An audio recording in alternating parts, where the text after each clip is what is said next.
Welcome back. We are reading Plato's Republic.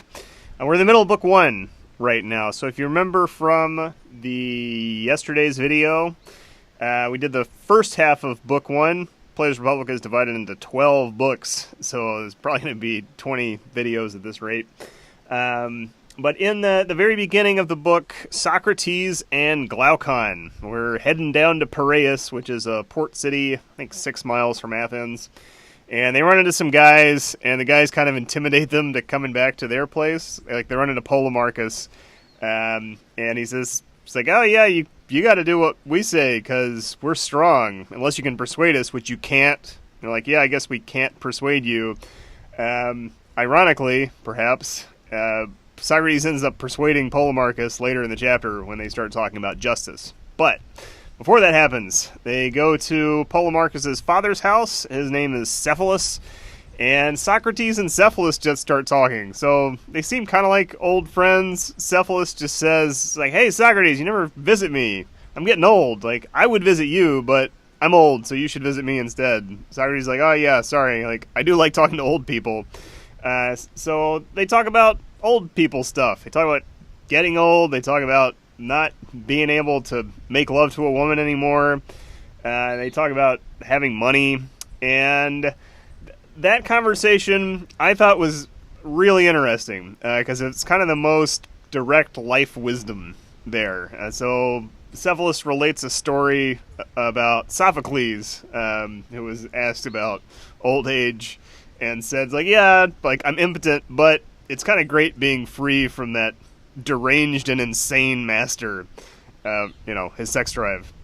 So, and then they talk about money a lot. So Socrates says, like, oh, where'd you get all this money from? And Cephalus is like, well, I inherited it, but, my dad inherited more, so really, I kind of worked for it, but not really. And he says the best part about having money is he sleeps well at night in his old age. He knows he hasn't screwed anybody over. And then they start talking. Socrates starts asking about justice. So I guess the idea being justice is whatever lets you sleep well at night, and kind of in that conception. And sort of this, it is a selfish idea of justice, but that's kind of gets them talking about it. And Cephalus just sort of checks out from the conversation. He's like, well, I'll leave my son to talk to you about this. I got some sacrifices to do in the courtyard. I was reading a little bit more about Cephalus because I had kind of heard maybe he was important. So one of the major translators, Alan Bloom, assigned a lot of importance to Cephalus. He said that Cephalus had to be kind of kicked out by Socrates. So Cephalus represents piety, and Socrates represents philosophy. And in order for philosophy to take place, you have to eject piety from the room, from the conversation. And then I read a more recent article kind of attacking that idea because Cephalus wasn't actually kicked out. He excused himself, and so maybe piety and philosophy are ultimately compatible. I think these guys are reading a little bit too much into this. I don't necessarily think Cephalus is an archetype. I think he might actually just be a character. And I was saying more about this. I think one of the things I always find frustrating about philosophy or philosophers is they're very good at abstract reasoning and, LSAT quizzes, but they don't necessarily have the highest emotional intelligence. So I think there can be a tendency to read too much into someone who's written as a character. They just start analyzing the heck out of it. Who does he represent? Does he represent piety? Does this guy represent philosophy? It could actually just be he actually knew a guy named Cephalus, and this is kind of how that guy behaved. And because a number of the characters mentioned were people living in Athens at the time.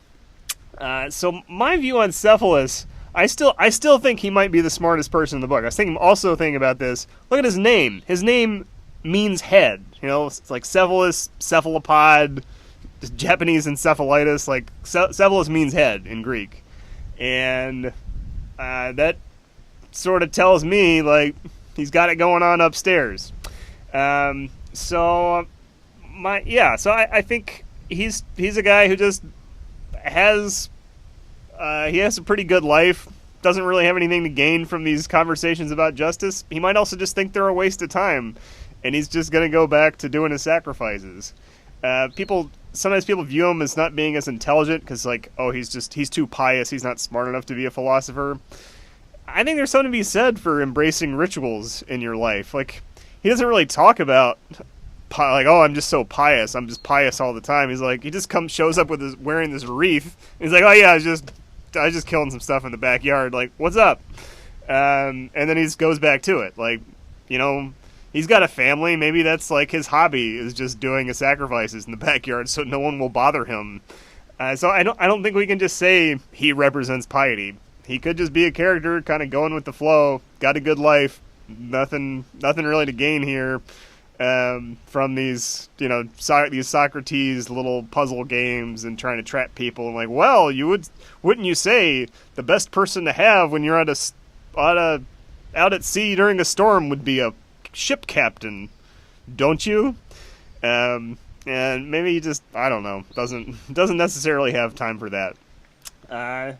So I kind of like I think there could be more to Cephalus here than people give him credit for. But we'll leave Cephalus aside. His son Polemarchus talks to Socrates for a while about justice.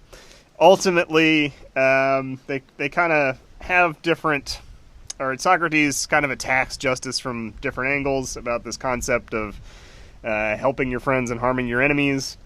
And ultimately, Socrates gets Polemarchus to concede that you shouldn't be harming your enemies if you're a just person, because that makes your enemies less just, and a just person should not make other people less just. I thought it was interesting because Socrates found Polemarchus in like these logical fallacies, but Polemarchus didn't concede. He's like, okay, yeah, all right, you're right, darn it, Socrates, but I still believe what I believe. And that makes me wonder what this is all about. Is this ultimately just about persuasion, not about the empire of reason? And I think that the line of attack that's successful with Polemarchus is ultimately one that appeals to Polemarchus's ego as a good person. So he says, you're a good person, you don't want to be harming other people and making them less good. Whereas the other lines of attack that did not work would cast the just person as not either an idiot who doesn't know who his friends are, because he says, well, maybe you can be deceived about the nature of your friends, or as a thief. And I think that is threatening to Polemarchus's ego ideal. So that is my take on this, is that I think persuasion is going to have a big part in here, apart from the practice of reason. And that's kind of foreshadowed in the very beginning, where Polemarchus is like, you can't go here, we're more than you can't persuade us. So maybe persuasion is the ultimate form of strength. Think about that. Alright, so that brings us up to the present moment, when Thrasymachus throws his hat in the ring and is going to, I don't know what Thrasymachus is going to do. I see his name mentioned a lot. I read this many years ago. I barely remember anything about him, but I think he is going to play an important role. It is the first book setting the tone for the rest of the Republic. So we'll see what old Thrasymachus has to say here in second half of Book 1. All right, so this is the Socrates narration. Now, while we were speaking, Thrasymachus had tried many times to take over the discussion, but was restrained by those sitting near him, who wanted to hear our argument to the end. When we paused after what I had just said, however, he could not keep quiet any longer. Crouched up like a wild beast, about to spring, he hurled himself at us, as if to tear us to pieces. Ooh, a wild beast. Polemarchus and I were frightened and flustered as he roared into our midst. This is Thrasymachus speaking. What nonsense you two have been talking all this time, Socrates. That's what I'm talking about. Why do you act like naive people, giving way to one another? If you really want to know what justice is, Don't just ask questions, then indulge your love of honor by refuting the answers. Ah, I like this indulge your love of honor, kind of questioning the motives of the philosopher. Like, yeah, you're just doing this to thump your chest. You know very well it is easier to ask questions than to answer them. Yeah, Socrates, you're just taking the easy way out. Mr. Socratic method. Was it the eclectic? Give an answer yourself and tell us what you say the just is. And don't tell me it is the right, the beneficial, the profitable, the gainful, or the advantageous, but tell me clearly and exactly what you mean. For I won't accept such nonsense from you. Yeah, I like this. Like, all right, Mr. thinks he knows so much by asking questions. Why don't you just tell us the answer? His words startled me, and looking at him, I was afraid. And I think if I had not seen him before he looked at me, I would have been dumbstruck. But, as it was, I happened to look at him just as he began to be exasperated by our argument, so I was able to answer. And trembling a little, I said, "Do not be too hard on us, Thrasymachus. If Polemarchus and I made an error in our investigation of the accounts, you may be sure we did so involuntarily. If we were searching for gold, we would never voluntarily give way to each other, if by doing so we would destroy our chance of finding it. So do not think that in searching for justice, a thing more honorable than a large quantity of gold, we would foolishly give way to one another or be less than completely serious about finding it. You surely must not think that, my friend, but rather, as I do, that we are incapable of finding it. Hence, it is surely far more appropriate for us to be pitied by you clever people than to be given rough treatment." All right, I'm going to go back just a little bit here. I think this bit about indulging your love of honor seems really interesting to me. Also, I keep thinking about Cephalus. Like, Cephalus inherited all this money. Socrates, I don't think, had any money. So, in some ways, this is Socrates' way of being kind of important in the society, is engaging in this philosophy, having these dialogues, searching for this gold, and in the previous part, he dominates Polemarchus. Like, he says, "Polemarchus, will you join my team and will you fight for me?" That's not necessarily about justice. It seems almost this like tribalist, like empire building somehow. So I think I don't know. I think it's ultimately worth questioning, like, Socrates' motives in all of this, because he's like, "Oh, I just care about justice. You just care about being important and corrupting the youth of Athens." Okay, so he kind of has this persuasive line, like, "Oh, don't.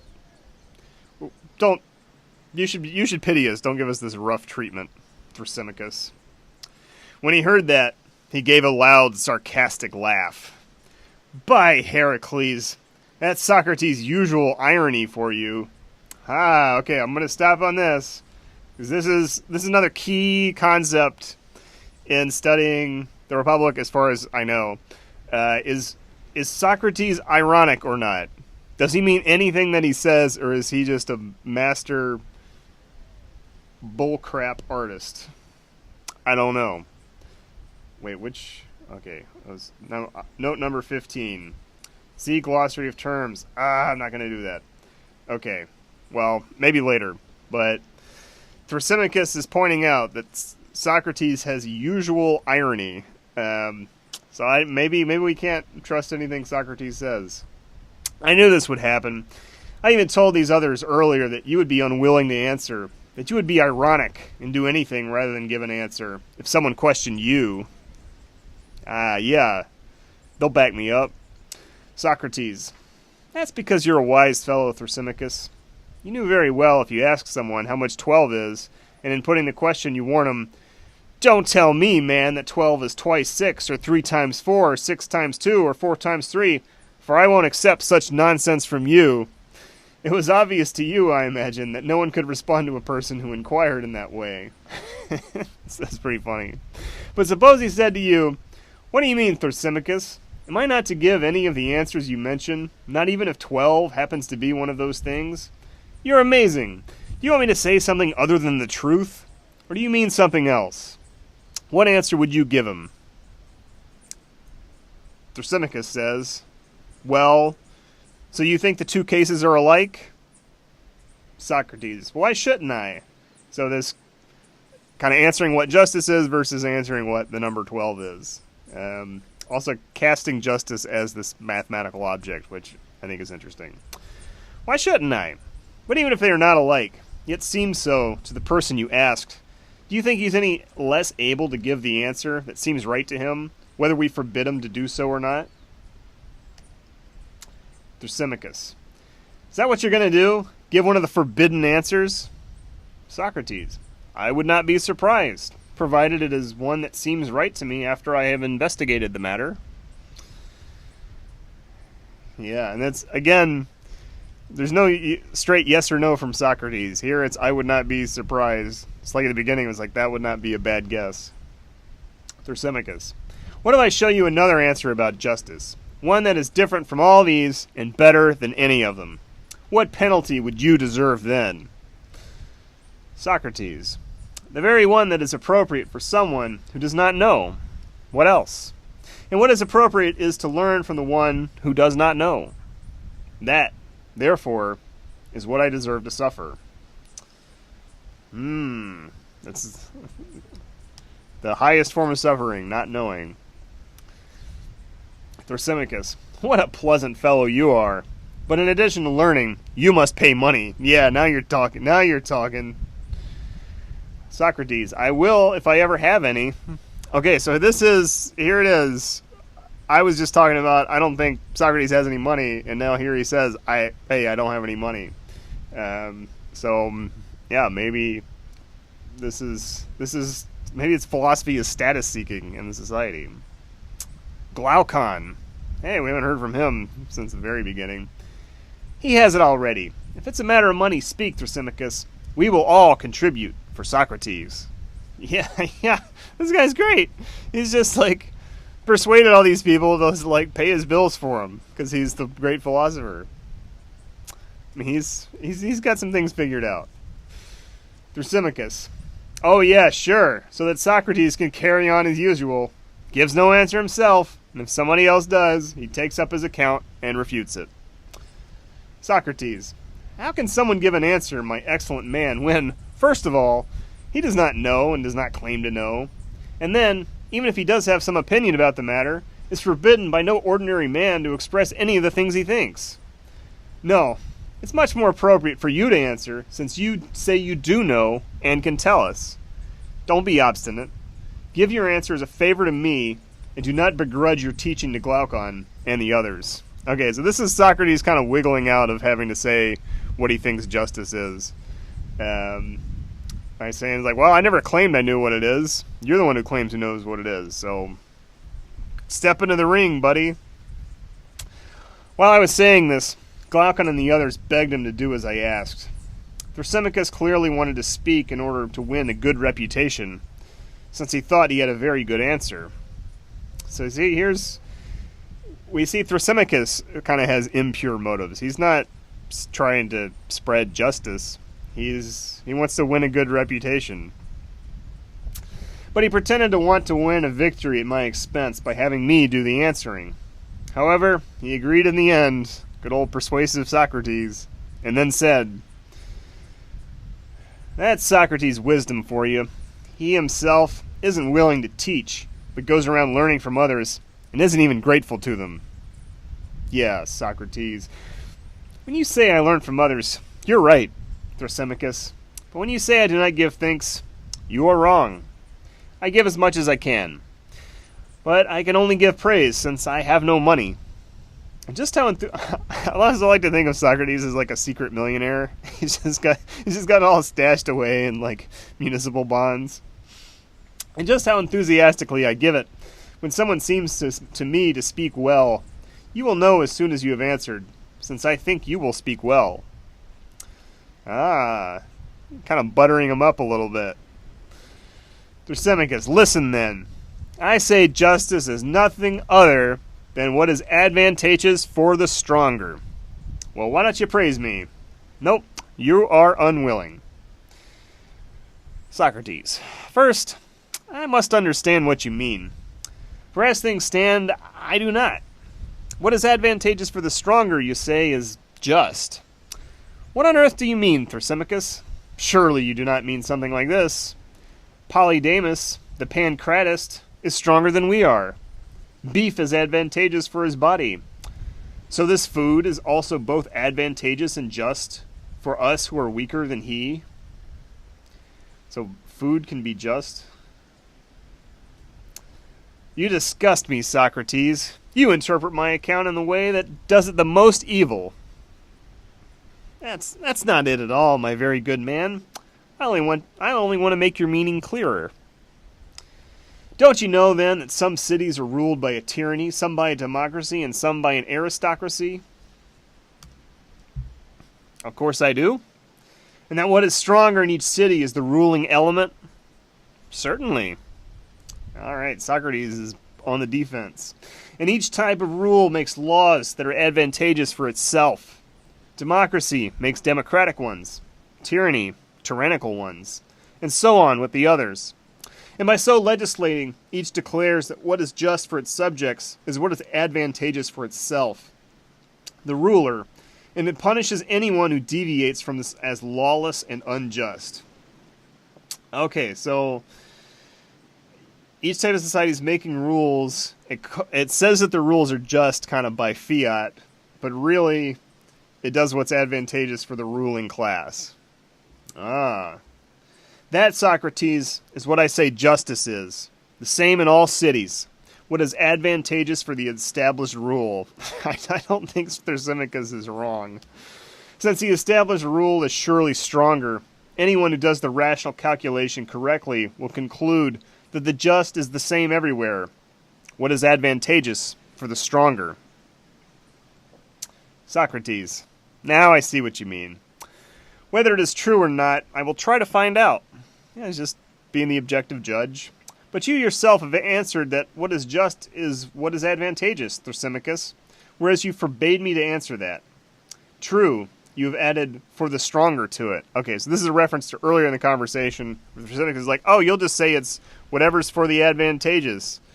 And so that became this forbidden answer that they started talking about. Okay, so he's added for the advantageous for the stronger. And I suppose you think that is an insignificant addition, Socrates. It isn't clear yet whether it is significant. What is clear is that we must investigate whether or not it is true. I agree that what is just is something advantageous. But you add for the stronger. I do not know about that. We will have to look into it. Go ahead and look. That is just what I'm going to do. Tell me, then. You also claim, don't you, that it is just to obey the rulers? Ooh, or is it? What about civil disobedience? I do. And are the rulers in each city infallible, or are they liable to error? No doubt, they are liable to error. So, when they attempt to make laws, they make some correctly and others incorrectly. So Socrates is really focused on errors here. That is very interesting to me. So you remember in the previous part when he's talking to Polemarchus, who says it's about helping your friends and harming your enemies, Socrates is like, well, what if you make a mistake in figuring out who your friends are? Then maybe you've helped the wrong person or harmed the wrong person. And Polemarchus is like, man, you're right. I don't know. I like people who are like thinking about what can go wrong, and i.e., what are the possible errors, and how do you recover from errors? Big topic in computer programming. I suppose so. They make some laws incorrectly. And a law is correct if it prescribes what is advantageous for the rulers themselves, and incorrect if it prescribes what is disadvantageous for them. Is that what you mean? Okay. So they make laws correctly or incorrectly, and Thrasymachus is saying they always are just helping themselves out because they're strong. It is. And whatever laws the rulers make must be obeyed by their subjects, and that is what is just? Of course. According to your account, then, It isn't only just to do what is advantageous for the stronger, but also the opposite, what is not advantageous. Because they made a bad law. Ta-da-da! What is that you're saying? The same as you, I think. But let's examine it more closely. Haven't we agreed that the rulers are sometimes in error as to what is best for themselves when they give orders to their subjects? Yet, that it is just for their subjects to do whatever their rulers order. Wasn't that agreed? To the roll of errors. I suppose so. You also have to suppose, then, that you've agreed that it is just to do what is disadvantageous for the rulers and those who are stronger whenever they unintentionally order what is bad for themselves. Oh, no. But you say, too, that it is just for the others to obey the orders the rulers gave. You're very wise, Thrasymachus, but it doesn't necessarily follow that it is just to do the opposite of what you say, since the weaker are then ordered to do what is disadvantageous for the stronger. Okay, this is it's like, I don't know. Occasionally you read about some law they pass where they like screw up a comma somewhere and then somebody takes advantage of it. Oh, a great example is the the Pepsi Points challenge where they like put in an advertisement. They're like, oh yeah, and if you have 10 million points, you get this helicopter. And it was a joke, but it was construed as a contract. So this guy saved up 10 million points and then like claimed his Apache helicopter and then went to court over it. I think he got some like settlement out of it. But that would be an example of the stronger, i.e. PepsiCo, doing something disadvantageous for itself. And then the person being, in this case, it would be the person would be unjust who's trying to get the Apache helicopter because it's disadvantageous for PepsiCo. Okay. So, but that contradicts the definition of justice, which is what's good for Pepsi is good for the USA. All right. Oh, here's Polemarchus is back. By Zeus, Socrates, that's absolutely clear. And Cleitophon interrupted. Of course it is, if you are to be his witness at any rate. Polemarchus, who needs a witness? Thrasymachus himself agrees that the rulers sometimes issue orders that are bad for them, and that it is just for others to obey them. Cleitophon, that, Polemarchus, is because Thrasymachus maintained that it is just to obey the orders of the rulers. Okay, this is great. This is what I just did for you with the Pepsi helicopter example. It's just like a little side conversation clarifying what just happened in the main one. It's sort of like, remember the character? You remember Steve Buscemi in The Big Lebowski? He's just always like, "What? Huh? Who?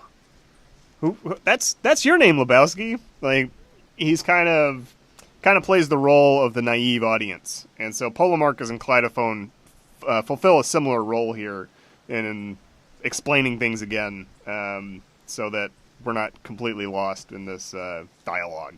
Okay. Polemarchus, yes, Cleitophon, and he also maintained that what is advantageous for the stronger is just. And having maintained both principles, he went on to agree that the stronger sometimes order the weaker, who are subject to them, to do things that are disadvantageous to the stronger themselves. From these agreements, it follows that what is advantageous for the stronger is no more just than what is not advantageous. Cleitophon, but what he meant by what is advantageous for the stronger is what the stronger believes to be advantageous for him. That's what he maintained the weaker must do, and that is what he maintained is what is just. Polemarchus, but it's not what he said. I almost feel like this is like an editor put this in later. Or, I don't know, second draft of Plato. Socrates. It makes no difference, Polemarchus. If Thrasymachus wants to put it that way now, let's accept it. But tell me, Thrasymachus, is that what you intended to say, that what is just is what the stronger believes to be advantageous for him, whether it is in fact advantageous for him or not? Is that what we are to say? You mean. Alright, again, we had this in the last part, the difference between perception and reality.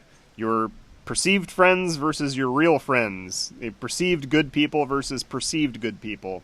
And here, the perceived advantage of the stronger and the actual advantage of the stronger. This will come back.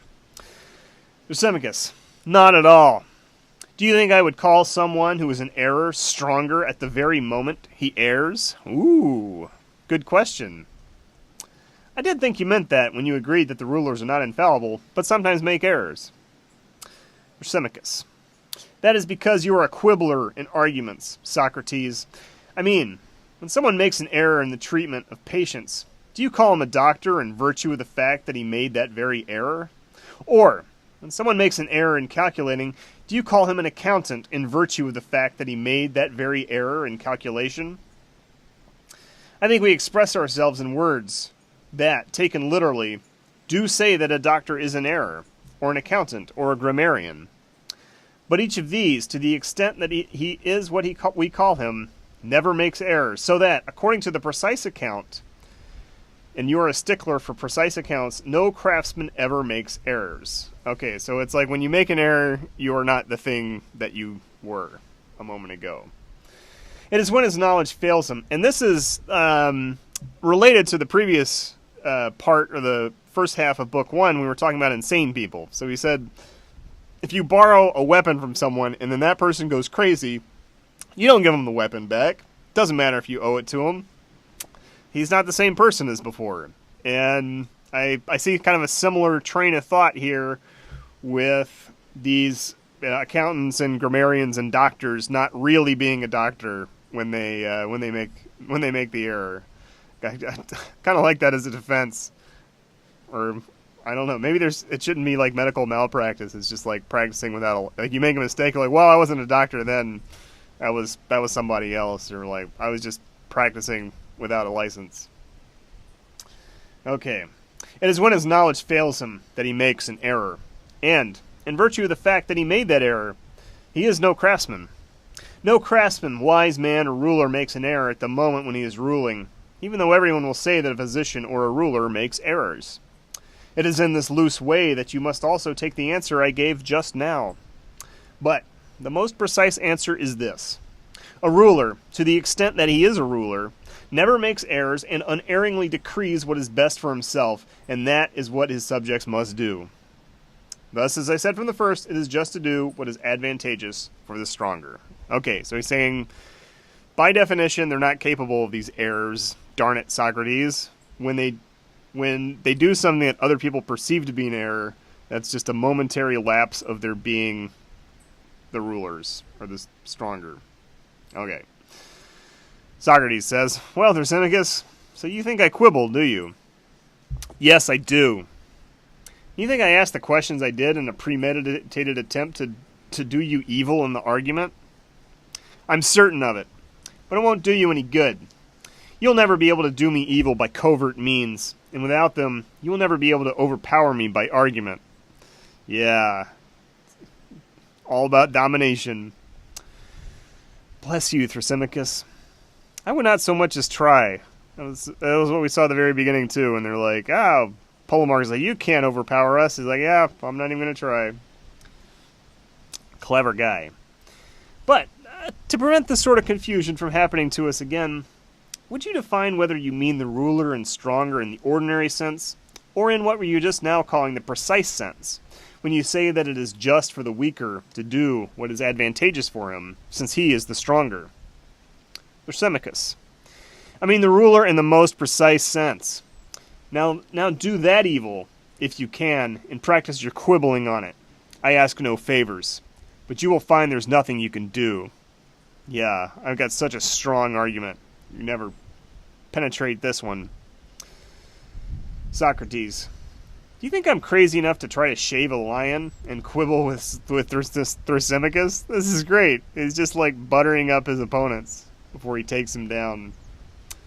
Well, you certainly tried just now, although you were good for nothing at it too. Now he's getting angry. Socrates. That's enough of that. Tell me, is a doctor, in the precise sense that you mentioned before, a money maker, or is he someone who treats the sick? Tell me about the one who is really a doctor. Thrasymachus. Someone who treats the sick. What about a ship's captain? Is the true captain a ruler of sailors, or a sailor? A ruler of sailors.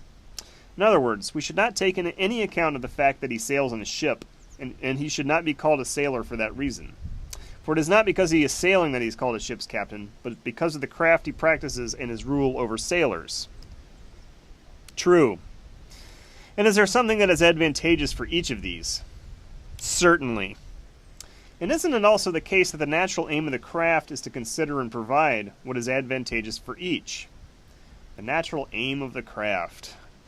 Yeah, he did the kind of a similar tack earlier when he's talking about like cooking. Like, well, what is the usefulness provided by cooking? Okay, which again, I don't actually know what that means for like the craft to have these properties. Yes, that is the aim. Okay, so the natural aim of the craft is to consider and provide what is advantageous for the craft, somehow. And is anything advantageous for each of the crafts themselves besides being as perfect as possible?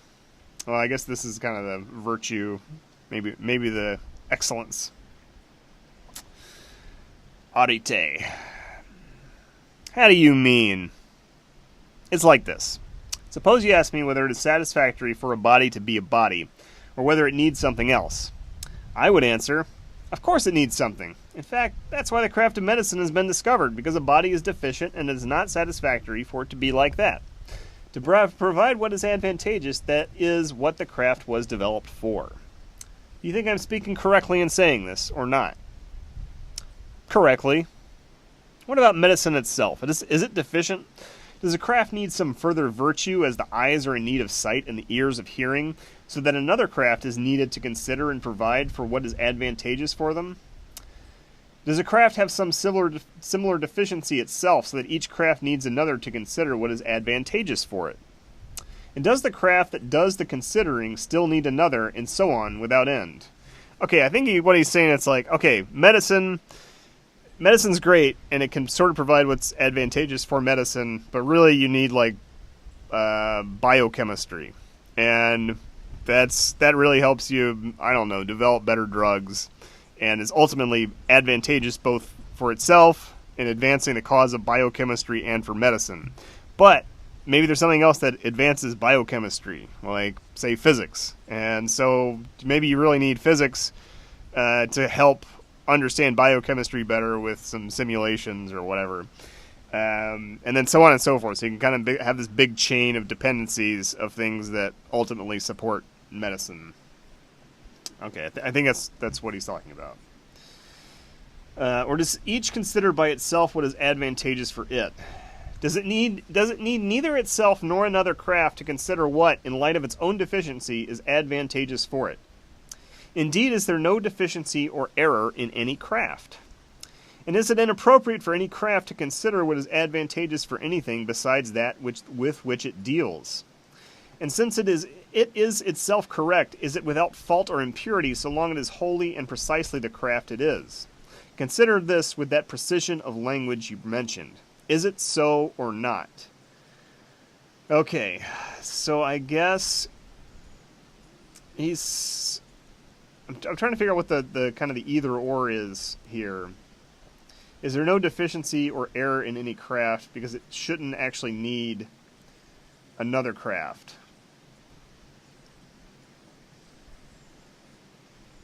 And so I think it's saying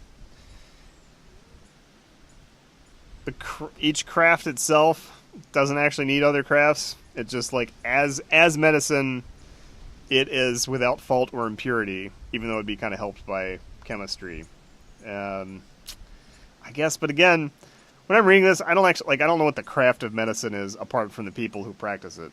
So I don't know. This very much seems, this is like the most word gamey of anything. Okay, Thrasymachus, it appears to be so. Maybe Polemarchus and Cleitophon can tease this out for us a little bit. Doesn't it follow that medicine does not consider what is advantageous for medicine, but for the body? Yes.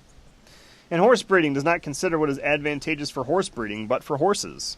Indeed, no other craft considers what is advantageous for itself, since it has no further needs, but what is advantageous for that with which it deals. Say, okay, yeah, and medicine's just not trying to advance medicine, it's trying to heal people here. It's trying to help something outside of itself. Maybe it harms itself in the process. Socrates. Now surely Thrasymachus. Okay, here's the trap is set. Let's see him spring it. Now surely Thrasymachus, the various crafts rule over and are stronger than that with which they deal. So medicine's stronger than the body. Horse breeding is stronger than the horse. He gave in at this point as well, very reluctantly. So this is okay. I'm not going to read too much into this narrative shift. So no kind of knowledge considers or enjoins what is advantageous for itself, but what is advantageous for the weaker, which is subject to it. Oh, there's the trap. There's the trap. Medicine's not helping medicine. Medicine's helping bodies. So the rulers aren't helping themselves. They're helping the ruled over. He finally agreed to this too, although he tried to fight it. When he had agreed, however, I said, surely then, no doctor, to the extent that he is a doctor, considers or enjoins what is advantageous for himself, but what is advantageous for his patient. For we agreed that a doctor, in the precise sense, is a ruler of bodies, not a money-maker. Isn't that what we agreed? Ah, that's where it comes back. The trap was at the very beginning. Yeah, he's not just in it. So if he were just a money-maker, he'd be like, oh yeah, here, take the expensive, non-generic medicine, because my pockets get lined. Thrasymachus, yes. So a ship's captain, in the precise sense, is a ruler of sailors, not a sailor? That's what we agreed. Doesn't it follow that a ship's captain and ruler won't consider and enjoin what is advantageous for a captain, but what is advantageous for a sailor and his subject? He reluctantly agreed. So then, Thrasymachus, no one in any position of rule, to the extent that he is a ruler, considers or enjoins what is advantageous for himself, but what is advantageous for his subject, that on which he practices his craft. It is to his subject and what is advantageous and proper for it that he looks, and everything else he says and does for it. Yeah, argue with that, Thrasymachus. Okay. Because if they do something advantageous to themselves, they'd like embezzle money from the treasury or whatever, then that's not them being a ruler properly, because we agreed a sailor or a captain is not a sailor, he's a ruler of sailors. Okay, when we reached this point in the argument, and it was clear to all that his account of justice had turned into its opposite, instead of answering, Thrasymachus said, tell me, Socrates, do you still have a wet nurse? Oh! What is that? Shouldn't you be giving answers rather than asking such things? Thrasymachus. Because she is letting you run around sniveling and doesn't wipe your nose when you need it, since it is her fault that you do not know the difference between sheep and shepherds. What exactly is it I do not know? You think that shepherds and cowherds consider what is good for their sheep and cattle, and fatten them and take care of them with some aim in mind other than what is good for their master and themselves. Yeah. So Thrasymachus is kind of taking it from the abstract, where they're like, oh yeah, well, the craft of ruling dictates you take care of your people. The craft of being a captain, you take care of the sailors. The craft of medicine, you take care of the sick. And Thrasymachus is kind of bringing it down from there and saying, well, let's just talk about a cowpoke and a shepherd. They're not in it for the sheep. They're in it for the money. This is Thrasymachus talking. Moreover, you believe that rulers in cities, true rulers that is, think about their subjects in a different way than one does about sheep, and that what they consider night and day is something other than what is advantageous for themselves. You are so far from understanding justice and what is just, and injustice and what is unjust, that you do not realize that justice is really the good of another, what is advantageous for the stronger and the ruler, and harmful to the one who obeys and serves. Injustice is the opposite. It rules those simple-minded, for that is what they really are, just people.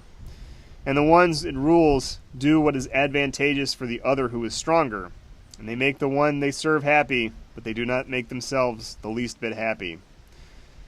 Okay, so injustice, it rules those simple-minded, just people. and the ones it rules do what is advantageous for the other who is stronger.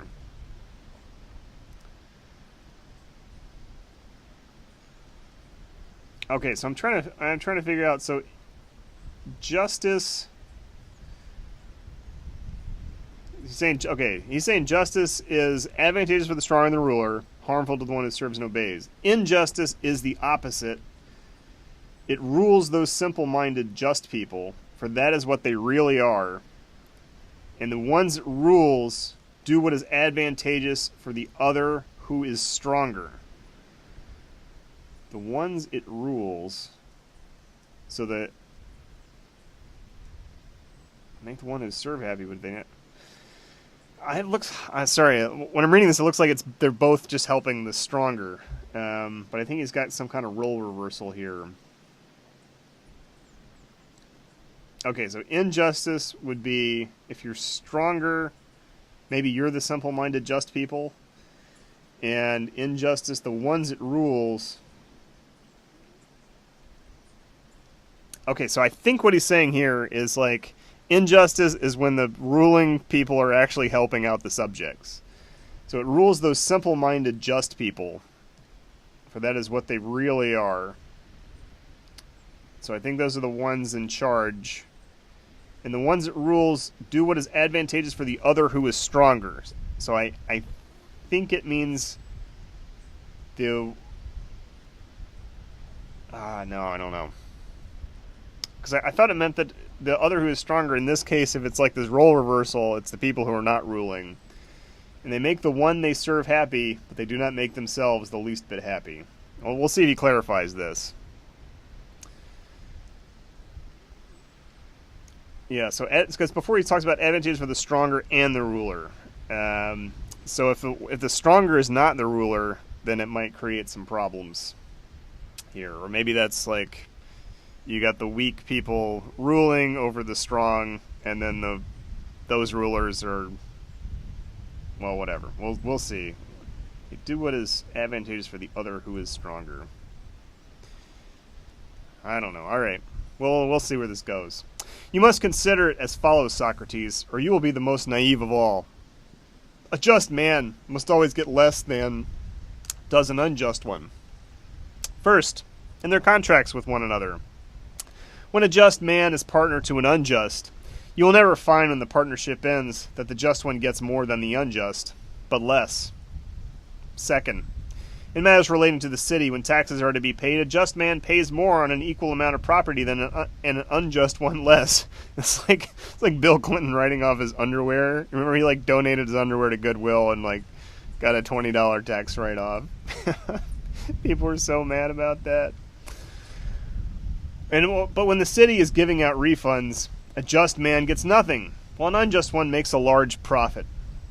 Finally, when each of them holds political office, a just person, even if he is not penalized in other ways, finds that his private affairs deteriorate more because he has to neglect them, that he gains no advantage from the public purse because of his justice, and that he is hated by his relatives and acquaintances because he is unwilling to do them an unjust favor. The opposite is true of an unjust man in every respect.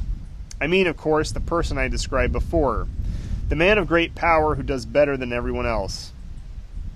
He is the one who you should consider if you want to figure out how much more advantageous it is for the individual to be unjust than just. You'll understand this most easily if you turn your thoughts to injustice of the most complete sort, the sort that makes those who do injustice happiest, and those who suffer it, those who are unwilling to do injustice, most wretched. The sort I mean is tyranny, because it uses both covert means and force to appropriate the property of others, whether it is sacred or secular, public or private, not little by little, but all at once. So the shock doctrine. If someone commits a part of this sort of injustice and gets caught, he is punished and greatly reproached. Temple robbers, kidnappers, housebreakers, robbers, and thieves are what these partly unjust people are called when they commit those harms, partly unjust. When someone appropriates the possessions of the citizens, on the other hand, and then kidnaps and enslaves the possessors as well, instead of these shameful names, he is called happy and blessed, not only by the citizens themselves, but even by all who learn that he has committed the whole of injustice. For it is not the fear of doing injustice, but of suffering it, that elicits the reproaches of those who revile injustice. Okay. Whew.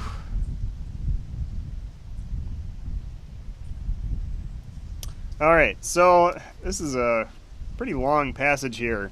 So he starts out saying, like, alright, in kind of civil society, you got the cheater who is doing the best. And so the cheater, in this case, is the unjust man. And so I'm wondering... I'm just trying to figure out the relationship between strength here. Like, I don't know if, like, cheating means that you're the stronger. But it is more... In this sort of society, it's more advantageous for an individual to be unjust. Okay. If you turn your thoughts to injustice, okay, so the most complete injustice is tyranny, he says. Uses both covert means, isn't that interesting, and force to appropriate the property of others. If he commits a part of this sort of injustice and gets caught,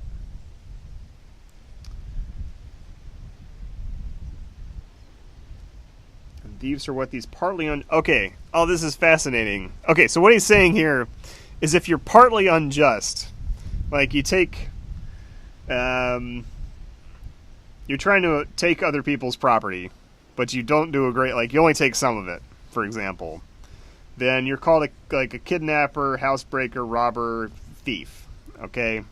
But you take everything, you just like completely dominate the society, and you kidnap and enslave the possessors as well. Instead of these shameful names, he is called happy and blessed.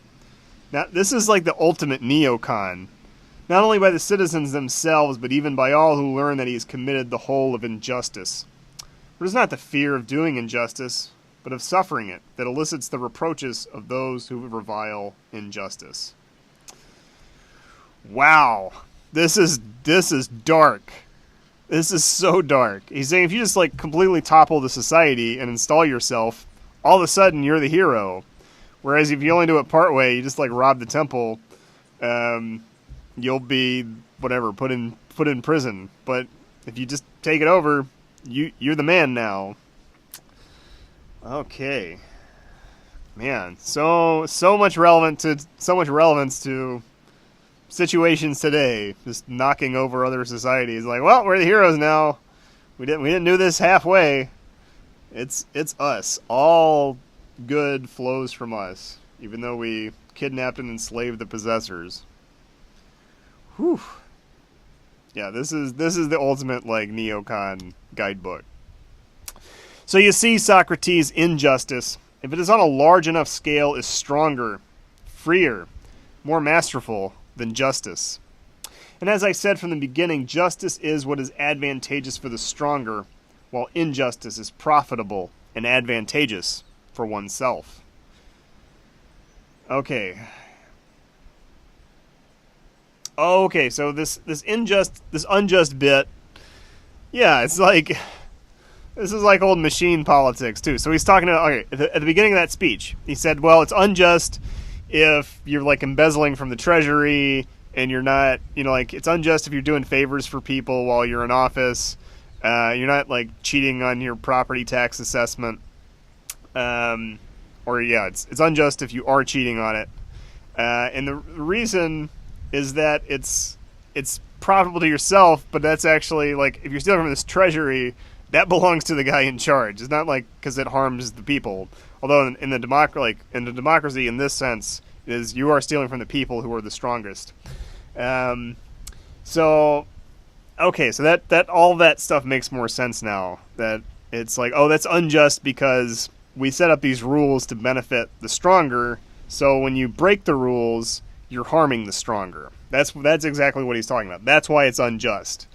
And I think that's really fascinating concept because we have essentially the same concept in our society. It's like, oh yeah, you can't cheat on your taxes or steal from the treasury, like et cetera, and is that just because it harms the stronger?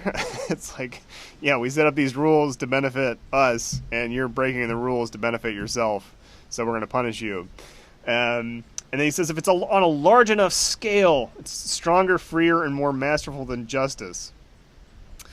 So this is kind of the society-wide con. So it's saying, when I was talking about machine politics, it's like the way a good machine works is you can't have the little guys cheating and stealing, because that kind of takes away from the guys on top. Like, you have to have the big con up top, and then everything else below, like, looking copacetic.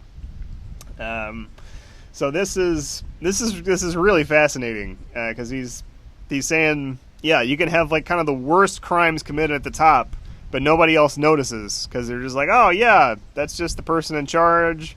You know, this guy's not cheating on his, like, my neighbor's not cheating on their taxes, so I live in a just society. Whereas they can just have like horrible atrocities committed by the elites, perhaps by covert means. Okay. So here's Socrates' narration again. Having like a bath attendant emptied this great flood of words into our ears all at once, Thrasymachus was thinking of leaving. But those present wouldn't let him. They made him stay and give an account of what he had said. And I myself was particularly insistent. You are marvelous, Thrasymachus. After hurling such a speech at us, you surely cannot be thinking of leaving before you've adequately instructed us or learned yourself whether you are right or not.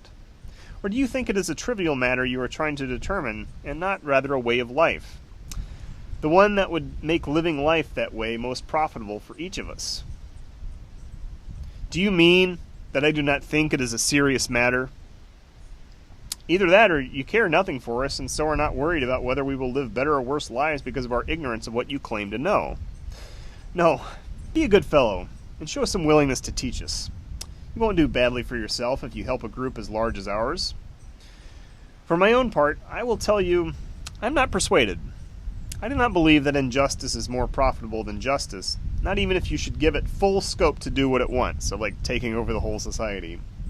Suppose, my good fellow, that there is an unjust person, and suppose he does have the power to do injustice, whether by covert means or open warfare. Nonetheless, he does not persuade me that injustice is more profitable than justice. Perhaps here besides myself, Perhaps someone here besides myself feels the same as I do. So, blessed though you are, you're going to have to fully persuade us that we are wrong to value justice more highly than injustice in deliberating. Thrasymachus. And how am I to persuade you? If you are not persuaded by what I said just now, what more can I do? Am I to take my argument and pour it into your very soul? Yeah. No, by Zeus, don't do that. But first, stick to what you've said, or if you change your position, do it openly, and do not try to deceive us. You see, Thrasymachus, having to find the true doctor, to continue examining the things you said before, you did not consider it necessary to maintain the same level of exactness when you later turned to the true shepherd. Oh yeah, because the true doctor is not a doctor when he makes a mistake. You do not think a shepherd to the extent that he is a shepherd, fattens sheep with the aim of doing what is best for them, but you think that, like a guest about to be entertained at a feast, his aim is to eat well or to make a future sale, as if he were a money-maker rather than a shepherd. But of course, the only concern of the craft of shepherding is to provide what is best for that with which it deals, since it itself is adequately provided with all it needs to be at its best, as we know, when it does not fall short in any way of being the craft of shepherding. It's kind of the same argument he had before. And again, it appeals to this abstract craft of shepherding, rather than looking at these specific people like Thrasymachus does. That's why I, at any rate, thought it necessary for us to agree before that every kind of rule, to the extent that it is a kind of rule, does not seek anything other than what is best for the thing it rules and cares for. And this is true both in political and in private rule. But, do you think that those who rule cities, the ones who are truly rulers, rule willingly? I do not think it, by Zeus. I know it. But Thrasymachus, don't you realize that in other kinds of rule there is no willing ruler? On the contrary, they demand to be paid on the assumption that their ruling will benefit not themselves, but their subjects. Ooh. For tell me, don't we say that each craft differs from every other in the power it has? It is interesting. A lot of this argument comes back to the role of money. It's just like, well, you'd say he's a doctor, not a moneymaker, right? It's like, well, maybe he is trying to make some cash on the side here. But that is an interesting argument that they rule willingly, but it's like, well, but they got to get paid, right? Like, they ain't doing this for free. Okay. For tell me, don't we say each craft differs from any other in the power it has? Blessed though you are, please don't answer contrary to your beliefs, so that we may come to some definite conclusion. Yes, that is what differentiates them. The power each craft has differentiates the craft. This guy's obsessed with crafts. Socrates, doesn't each craft provide us with a particular benefit different from the others? For example, medicine provides us with health, captaincy with safety at sea, and so on with the others. Certainly. Doesn't wage earning provide us with wages, since that is what it is capable of doing? Or would you call medicine the same craft as captaincy? Indeed, if you want to define matters precisely as you proposed, even if someone who's a ship's captain becomes healthy because what is advantageous for him is sailing on the sea, you would not, for that reason, call what he does medicine, would you? Yeah, just because you like to have that salt in your nostrils doesn't make you a doctor. Of course not. What would you call wage earning medicine, even if someone becomes healthy while earning wages? Of course not. Nor would you call medicine wage earning, even if someone earns while healing? No. We are agreed then, aren't we, that each craft brings its own special benefit? Yes, we are. So whatever benefit all craftsmen jointly receive must clearly derive from the joint practice of some additional craft that is the same for each of them. It seems so. And we say that the additional craft in question which benefits the craftsman by earning them wages is the craft of wage earning. Yeah, business sense. He reluctantly agreed. So everybody's kind of engaged in two crafts here. Because they don't have patrons. Then this very benefit, receiving wages, is not provided to each of them by his own craft. On the contrary, if we were to examine the matter precisely, medicine provides health, and wage earning provides a wage. House building provides a house, and wage earning, which accompanies it, provides a wage. And so on with the other crafts. Each of them does its own work, and benefits that with which it deals. So, wages aside, is there any benefit that craftsmen get from their craft? Apparently not. But he still provides a benefit even when he works for nothing. Yes, I think he does. Well, they get better at their craft. Ain't that?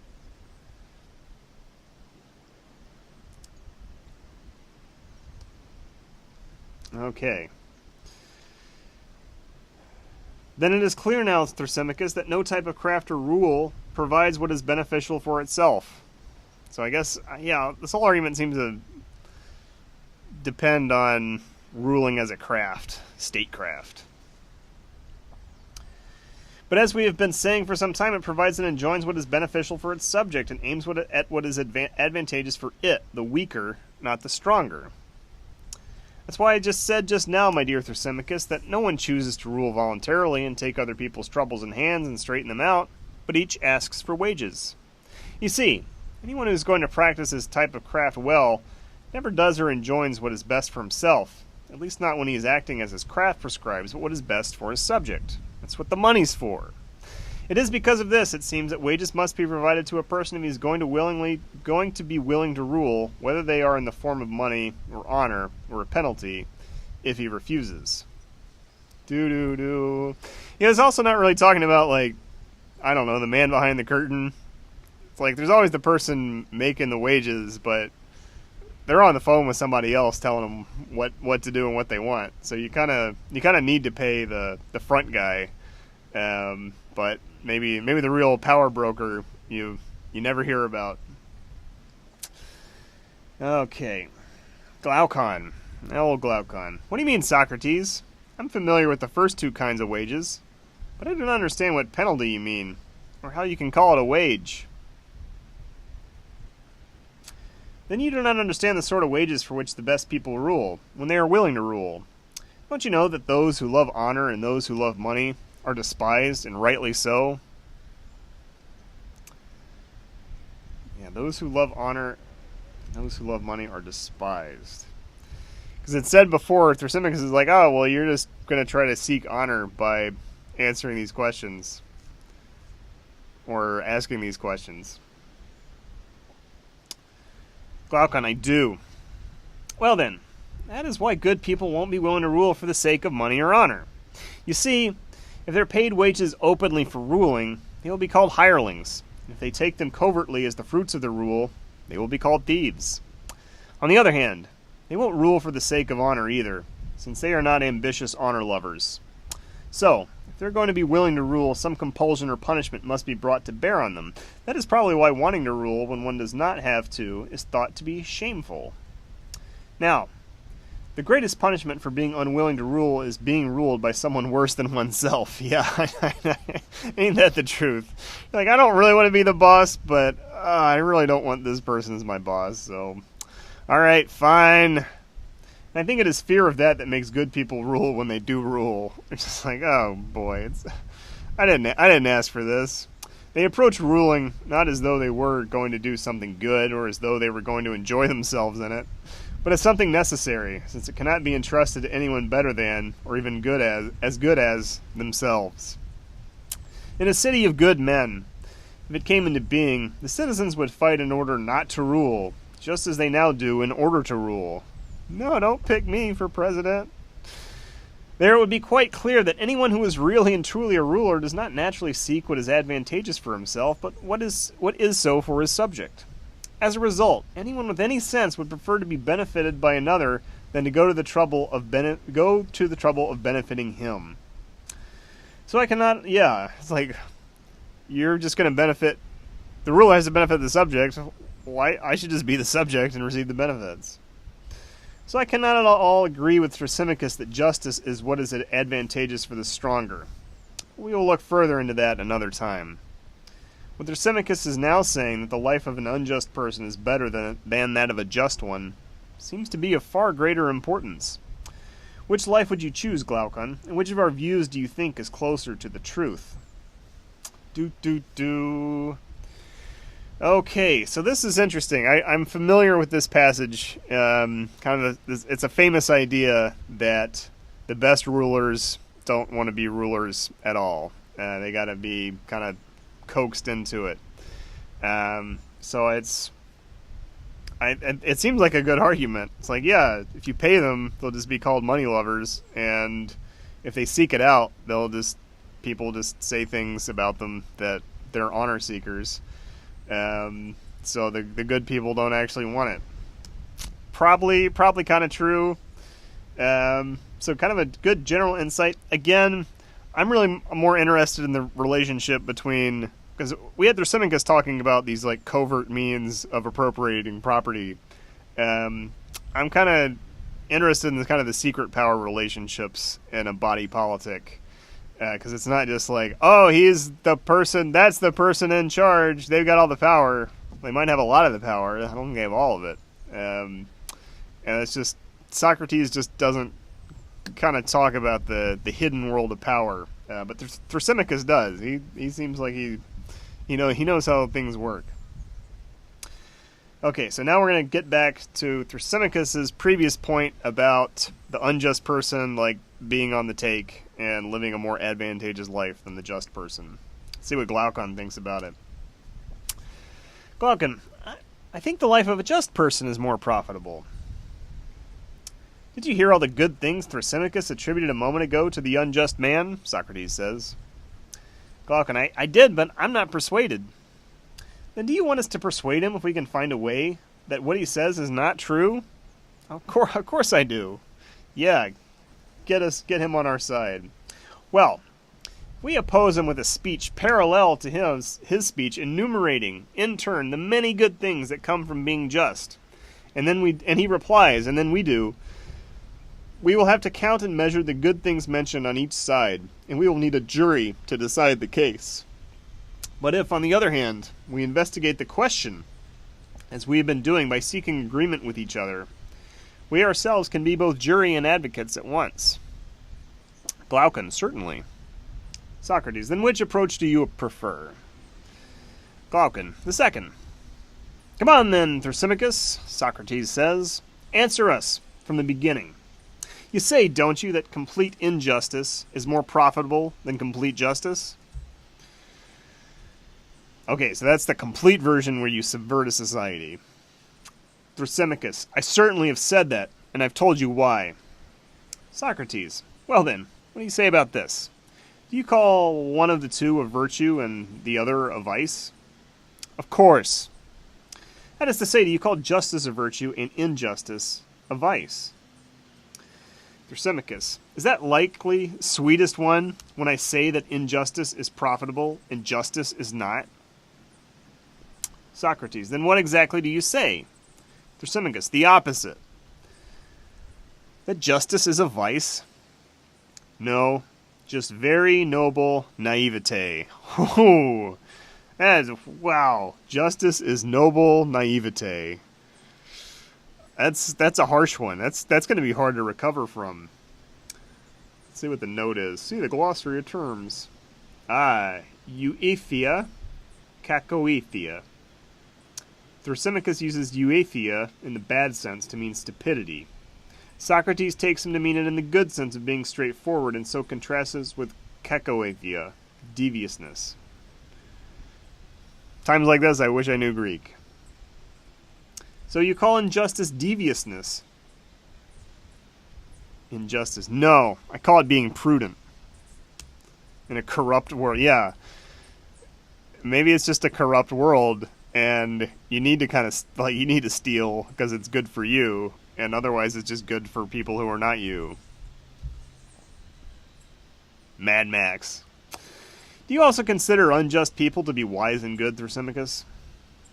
Yes, if they do complete injustice, so overthrow a society, and can bring cities and whole nations under their power. Man, it's got to be like required reading for CIA. Perhaps you thought I meant pickpockets. Not that such crimes aren't also profitable if they are not found out. They're not worth discussing by comparison to what I described. Socrates. Yes, I'm not unaware of what you mean. But this did surprise me. That you include injustice with virtue and wisdom, and justice with their opposites. Nevertheless, that is where I put them. That is now a harder problem, comrade, and it is not easy to know what you say in response. If you had declared that injustice is more profitable, but agreed that it is a vice or shameful, as some others do, we could be discussing the matter on the basis of conventional norms. But now, obviously, you will say that injustice is fine and strong, and apply it to all the attributes we used to apply to justice, since you dare to include it with virtue and wisdom. Yeah, injustice is virtuous and wise. You've guessed my views exactly. All the same, we must not shrink from pursuing the argument and looking into this, just as long as I take you to be saying what you really think. You see, I believe that you really are not joking now, Thrasymachus, but saying what you believe to be the truth. Okay, this is interesting. Yeah. Okay, so this looks like another key moment, or kind of key revelatory passage here. So Thrasymachus replies, "What difference does it make to you whether I believe it or not? Isn't it my account you are supposed to be refuting?" Socrates, "It makes no difference, but here's a further question I would like you to try to answer." Okay, so this is another key moment. Just like stop the presses right here. I think this is absolutely critical to understanding this entire book. I think this is just one of those little throwaway things that has a lot of hidden meaning or hidden weight. He says, "I do not believe you're joking." Thrasymachus says, "Does it matter whether I believe it or not? We're just talking about the account." Okay? And Socrates says it makes no difference whether you believe it or not. So this whole this whole book, I don't think we can actually know what a true belief is. We don't really know if Socrates is using his usual irony for the entire book or not. And it shouldn't matter. But I think people try to say, like, oh, do you agree with Socrates or not? How do you agree with someone whose true beliefs you don't really know and are ultimately unknowable and maybe irrelevant if all we have are the words on the page? But Socrates he seems to have this almost poignant moment here where he says, I really don't think you're joking. And Thrasymachus is presenting a fairly dire, cynical, dark view of the world, that injustice is kind of the ultimate in advantage and profitability. If you can he says, yeah, you get punished for doing things by halves, but if you kill the king, you're set, and everyone praises you. This is kind of a proto-Hobbesian argument, but mixed with covert action in this way that I think is really interesting and relevant to today's society. Socrates he's almost moved by the fact that Thrasymachus is so cynical. Like, it feels like they're almost having this heart-to-heart here. He says, okay, intellectually it shouldn't matter whether or not I believe this, because we're just talking about my account. But Socrates is like, you don't really believe that, do you? Like, that's just such a dark place to be. But maybe it's right. I don't know. And I think, I haven't studied a whole lot of Strauss, but I think Strauss really identifies with Thrasymachus. And it's like, I think he kind of says, maybe the Thrasymachus account is the strongest one in the book. And maybe that's like Socrates' true belief or Plato's true belief or something. I don't really know, but I would, if you're interested in reading up on this more, Thrasymachus is a completely key, pivotal character. And I think it's because, well, we'll see where this argument goes and whether it's successfully refuted or not. But this is kind of a hard argument to refute. Okay. Yeah, and who believes what? We'll never know. Okay, Socrates, it makes no difference. Here's a further question I would like you to try to answer. Do you think that a just person wants to do better than an unjust person? Thrasymachus, not at all. Yeah, noble naivete. Otherwise, he would not be the civilized and naive person he actually is. He wants to do better. Yeah, if he wanted to do better than the unjust person, he would just be unjust. What about, then, the just action? What does that mean? Does he want to... Okay, so does a just person want to do better than a just action? No, not than that either. Socrates, does he claim that he deserves to do better than an unjust person and believe that it is just for him to do so? Or doesn't he believe that? Thrasymachus, he would want to do better than him, and he would claim to deserve to do so, but he would not be able.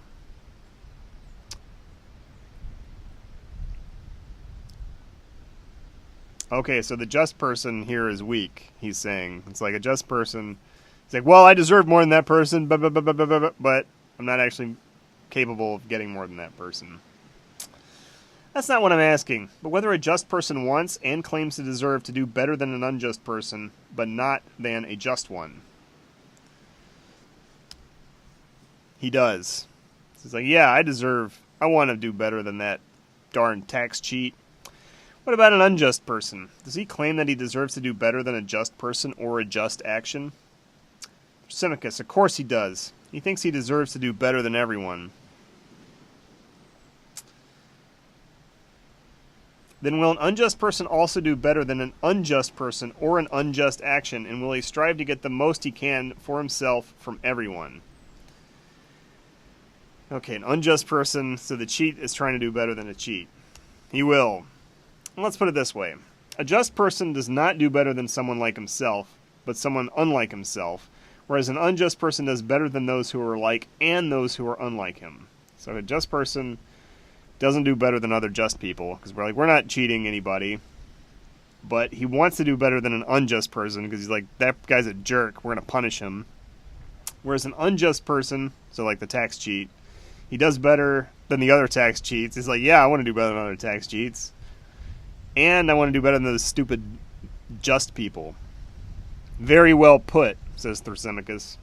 Now, an unjust person is wise and good, and a just one is neither.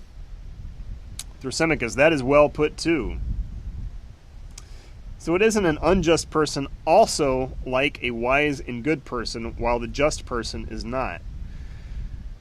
Okay, an unjust person is like a wise and just person, and the just person is not like a wise and just person, or a wise and good person.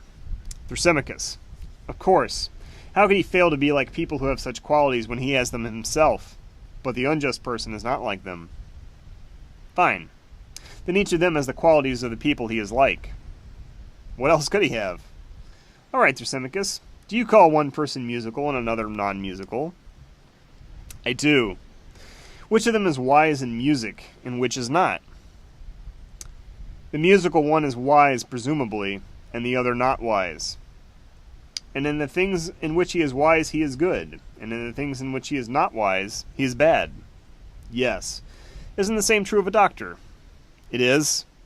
Do you think then, Thrasymachus, that a man who is a musician, when he is tuning his lyre and tightening and loosening the strings, wants to do better than another musician? And does he claim that this is what he deserves? Okay, so I guess the musician is going to be compared to the unjust man. So I'm a musician, just tightening and loosening the strings of my lyre. I want to do so much better than that other guy.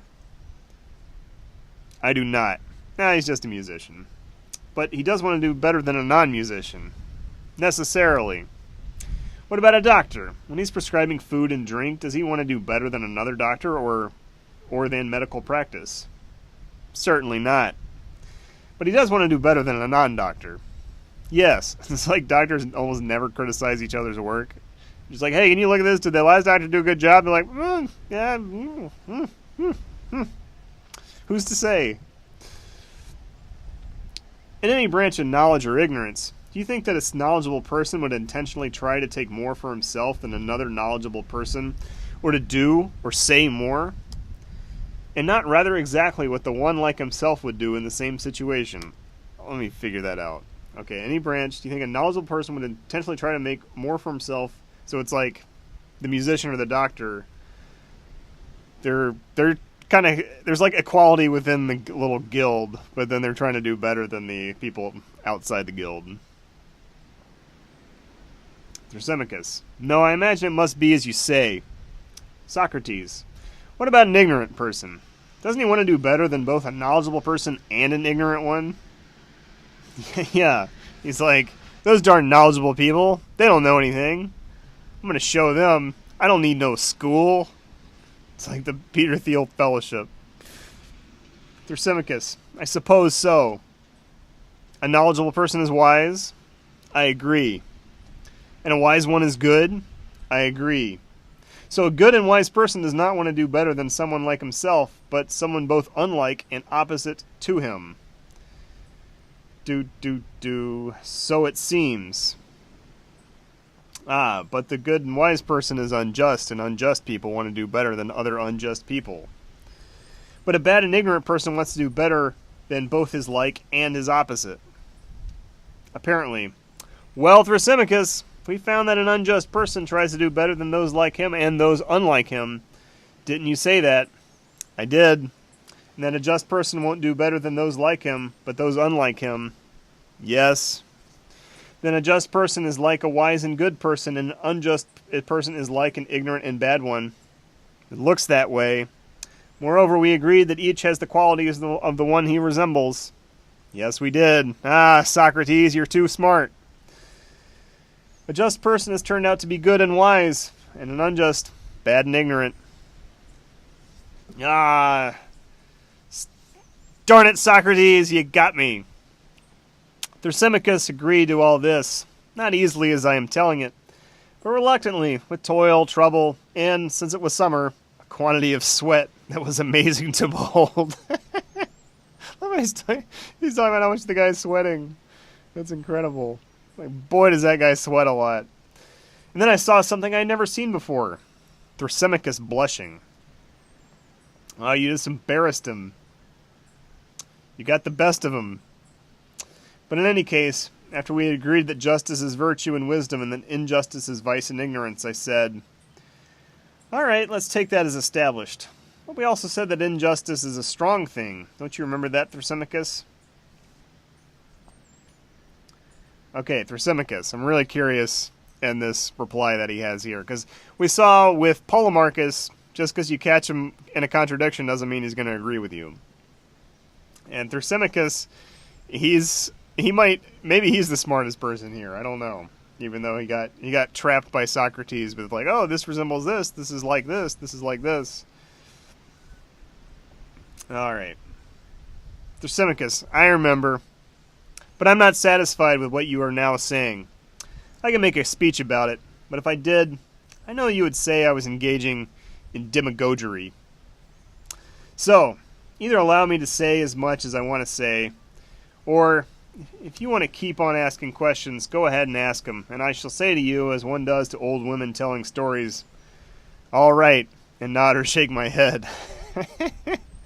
Oh, man. Because he doesn't really take the Socratic method seriously. Like, all right, yeah, I'll just be like saying, oh, yeah, you got me. But you know I'm right. You know I'm right. Just subvert the whole society. That's what's best. No, don't do that. Not contrary to your own belief. Here's the role of belief again. Before, belief wasn't important. You're just supposed to use logic to refute the account, whether or not you believe one side or the other. Thrasymachus. So this is Socrates actually trying to persuade him to change his core belief here, which is different from just reasoning through it. Thrasymachus. Then I'll answer to please you, since you won't let me make a speech. What else do you want? Socrates, nothing by Zeus, but if that's what you're going to do, do it, and I will ask the questions. Ask them then. All right, I will ask precisely what I asked before, so that we may proceed in an orderly fashion with our argument about what sort of thing justice is, as opposed to injustice. For it was claimed, I believe, that injustice is stronger and more powerful than justice. But if justice is indeed wisdom and virtue, it will be easy to show, I suppose, that it is stronger than injustice, since injustice is ignorance. No one could now be ignorant of that. So I guess that was the previous proof. Injustice is ignorance. Because bad and ignorant people want to be better than other bad and ignorant people, like the non-musician. However, I, at any rate, do not want to consider the matter in such simple terms, Thrasymachus, but to look into it in some such way as this. Would you say that a city may be unjust and try to enslave other cities unjustly and succeed at enslaving them and hold them in subjection which it enslaved in the past? Of course. And that is what the best city will especially do, the one that is most completely unjust. Empire. Socrates. I understand that this is your argument, but the point I want to examine is this. Will the city that becomes stronger than another achieve this power without justice, or will it need the help of justice? I don't know what that means.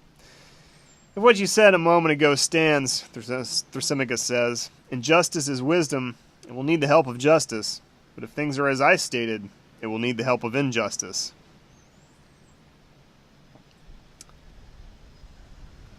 Socrates, I am impressed, Thrasymachus. You are not merely nodding or shaking your head, but giving these fine answers.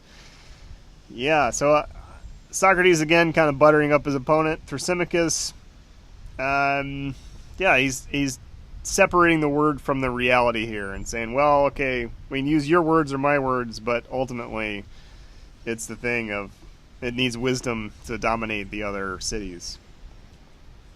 Thrasymachus, that is because I'm trying to please you. Yeah, I wanted to give a darn speech, and you're making me answer these stupid questions. You're doing it well. You're doing well at it, too. Butter, butter, butter. So please me some more by answering this question. Do you think that a city, an army, a band of robbers or thieves or any other group with a common unjust purpose would be able to achieve it if its members were unjust to each other? Ooh, of course not. Okay, so it's kind of looking at, we have kind of individual justice and injustice, so like cheating on your taxes, and we have societal-wide justice and injustice. And he's saying, okay, let's look at like a societal-wide unjust purpose of like dominating another city. Can those guys all be like thieves themselves? Thrasymachus, of course not. What if they were not unjust to one another? Would they achieve more? So, okay, if you have the unjust society, they have to be just to each other, is what he's saying. Really, really interesting ideas. Certainly. Because Thrasymachus, injustice causes factions, hatreds, and quarrels among them, while justice brings friendship and a sense of common purpose. Isn't that so? I will say it is in order not to disagree with you. You're still doing well on that front, which is very good of you. So tell me this, if the function of injustice is to produce hatred wherever it occurs, then whenever it arises, whether among free men or slaves, won't it make them hate one another, form factions, and be unable to achieve any common purpose? Okay, so if injustice is producing hatred... Oh, I see where this is going. I think I see exactly where this is going. It's like the unjust society, people have to believe that it's just so that they can get along together. But kind of on the outside, it looks like it's completely unjust. This is so good.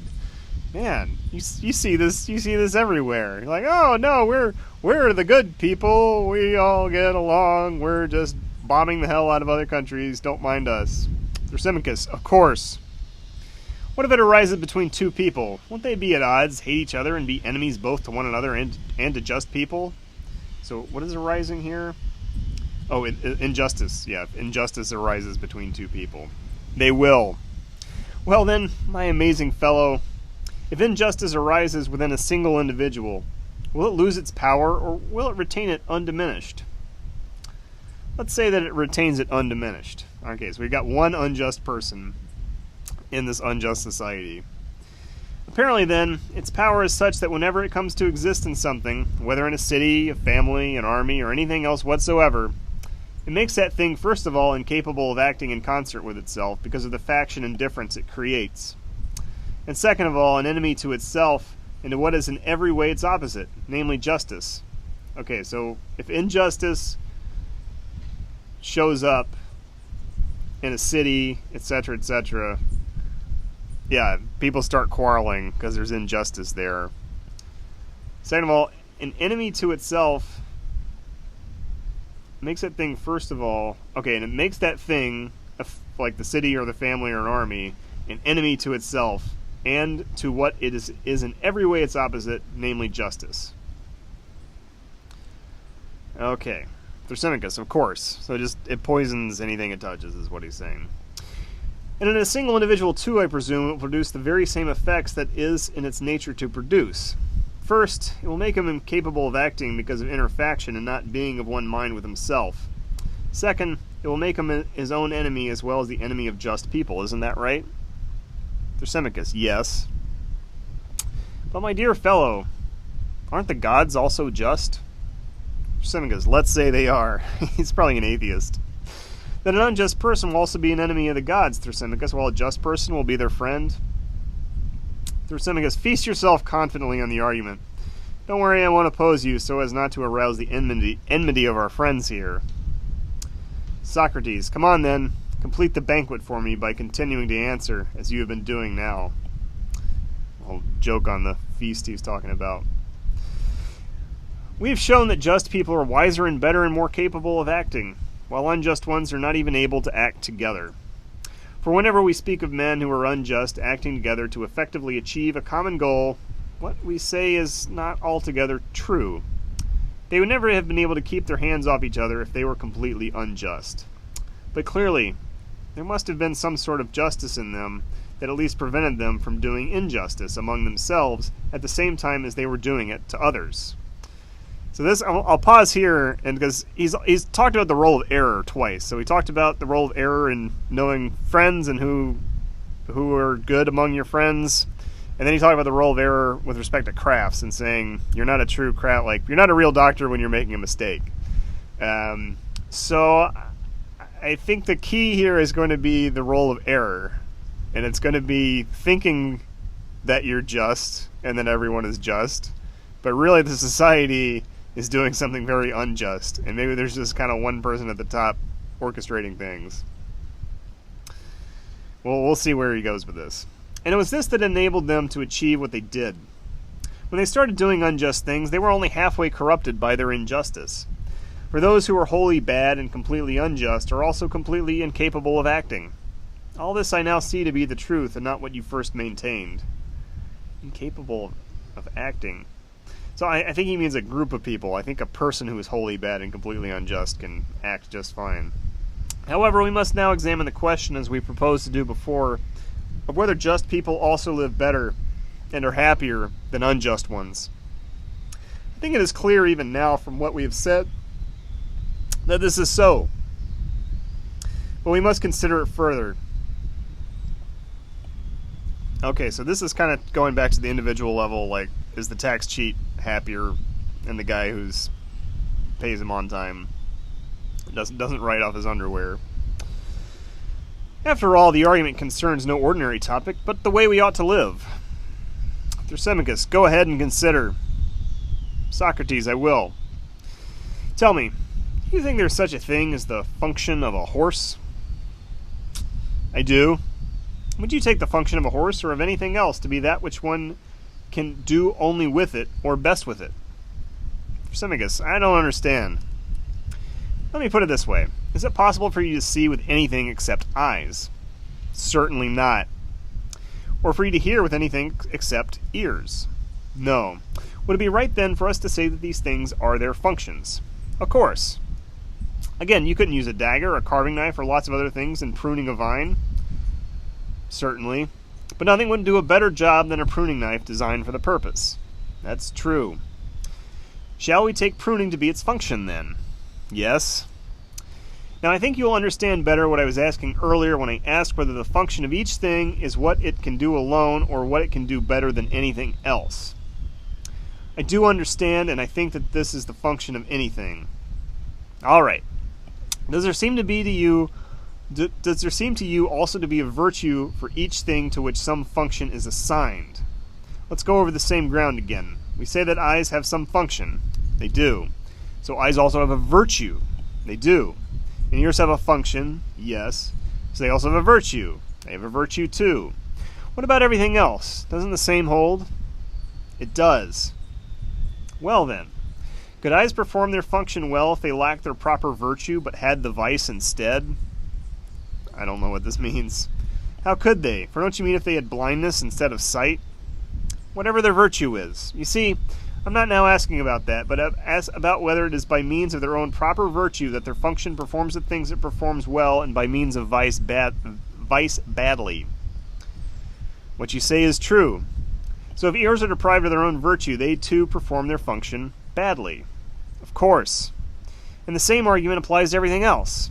So it seems to me, at least. Come on then, and let's next consider this. Does the soul have some function that you could not perform with anything else? For example, taking care of things, ruling, deliberating, all such other things. Is there anything else besides the soul to which you could rightly assign these things and say they are special to it? No, there's nothing else. Okay, bringing the soul into it. And what about living? Don't we say that is a function of a soul? Absolutely.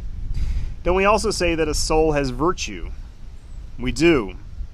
Will a soul ever perform its functions well, then, Thrasymachus, if it is deprived of its own proper virtue, or is that impossible? It is impossible. It is necessary, then, that a bad soul rules and takes care of things badly, and that a good soul does all these things well. It is necessary, because they got the virtue, whatever that is. Now, didn't we agree that justice is a soul's virtue and injustice is its vice? The virtue of the soul is justice. So we kind of go from society to the inner brain. Yes, we did agree. So a just soul and a just man will live well and an unjust one badly. Apparently so, according to your argument. Surely anyone who lives well is blessed and happy, and anyone who does not is the opposite. Oh, I gotta live well, eh? Of course. Therefore, a just person is happy, and an unjust one wretched. Let's say so. But surely it is profitable not to be wretched, but to be happy. Of course. So then, blessed Thrasymachus, injustice is never more profitable than justice. Da-da-da. Let that be your banquet, Socrates, at the feast of Bendis. Yeah, I think he's being the old woman, just like, yeah, all right, whatever, Socrates. Talk yourself into whatever you want to believe. I still know I'm right. The advantage of the strong. Yeah, so Socrates here appeals to the idea of a soul and appeals to the gods to make his argument. Thrasymachus is... all his arguments are based on the observable world. So for me, at least, that makes it a bit more compelling than like, oh, it's the soul's virtue. Like, oh, okay. Both of those things definitely exist. Socrates. Given my youth, Thrasymachus, after you became gentle with me and ceased to be difficult. Yet I have not had a good banquet. But that's my fault, not yours. I seem to have behaved like those gluttons who snatch at every dish that passes and taste it before having properly savored the preceding one. Before finding the first thing we inquired about, namely what justice is, I let that go and turned to investigate whether it is a kind of vice and ignorance or a kind of wisdom and virtue. Then an argument came up about an injustice being more profitable than justice, and I could not refrain from abandoning the previous one and following up on it. Hence the result of the discussion, so far as I am concerned, is that I know nothing. For when I do not know what justice is, I will hardly know whether it is a kind of virtue or not, or whether a person who has it is happy or unhappy. The end of the book. Wow. Okay, this last passage is really fascinating because it almost, again, I've been talking about the relationship between reason and emotion. Here we have almost this like id within Socrates. He just can't help himself. He compares himself to a glutton that snatches at every dish that passes and tastes it before having properly savored the preceding one. So this is kind of like his thirst for debate is getting in the way of his love of knowledge. And so Thrasymachus here, he basically he said his piece, he kind of knows he's right, and he wants to leave. And then it's like, Socrates wants to do this, and Thrasymachus isn't given the chance to make a speech, so he's got to go along with Socrates, like, well, yeah, virtue, soul's virtue, therefore it's better. Thrasymachus isn't actually persuaded here. He just says, okay, let that be your banquet. And then Socrates has this moment of reflection saying, like, well, maybe I didn't actually get to the heart of these things because I just kind of jumped from topic to topic. So ultimately it's unsatisfying. He says, I have not had a good banquet. So this is, all right. So I think everything here is extremely fascinating and extremely relevant to today's society. And the one thing that I think is missing from the discussion is the role of error in this justice and injustice, and the group of people. I think the most dangerous thing is a group of people who think that they are just doing unjust things to kind of the external actors. And that's not really explored. They more have this idea, it's like, oh, well, if they're doing something unjust, then it corrupts them, and then it leads to faction, and then they fall apart. And then also, at the individual level, your soul is not exercising its virtue or something. So, yeah, I think Thrasymachus has a pretty compelling case overall. I think it could have been explored a little bit more. Yeah, just to recap here, this has gotten to be a very long video, which I was not planning on. Or I didn't realize it'd be almost 2 hours long. But, so we started in the middle of Book 1. Thrasymachus got up to speak, and he had a very simple argument. Justice is whatever is beneficial for the stronger. They start talking about they start talking about rulers in particular, and whether rulers are benefited by ruling, or whether it's a burden on them, and that's why they have to take wages. And then Socrates has this little tangent about the nature of seeking office, and is a very famous argument about how like the person who should be in charge is not the person who's going to seek to be in charge. But they talk about, Thrasymachus gives this very long speech about the nature of justice as accruing to the advantage of the strong. And he makes this twofold argument, one being at the individual level, this tax cheat I kept talking about, and then the other at the societal level, which I think is just so interesting, that if you just subvert the society, then you become just almost by definition, and people praise you, and no one's going to argue with you because you've established a new order, and they don't kind of look to the past and call you to account for that.